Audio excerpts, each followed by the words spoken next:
ব্যাপারটা ঠিক উল্টো, যে আমি এখানে আসতে পেরেছি এটাই আমার ভাগ্য। সাবিনা আপা একটা অনুষ্ঠানে আমরা এসে সামনাসামনি সাবিনা আপার গান শুনতে পেরেছি, এটাই তো অনেক বড় ব্যাপার।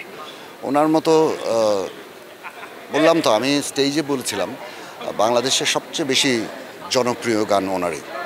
ওনার মতো একজন শিল্পীর সান্নিধ্য পাওয়া তো একটা বিশাল ব্যাপার। এটা যেটা সাংস্কৃতিক মন্ত্রণালয় থেকে যেটা হলো, শিল্প একাডেমিতে যেটা হলো, এটা তো শুরু। আমাদেরকে আজকে সবাই ছিলেন এখানে, হাই অফিসিয়ালসরা ছিলেন, সচিব থেকে উপদেষ্টা থেকে সবাই ছিলেন।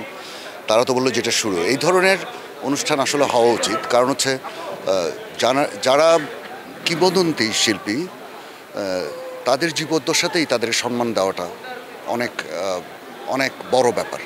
তো এটা যে আগে কেন হয়নি, কি হয়েছে, সেটা আমার বলারও দরকার নেই, জানারও দরকার নেই।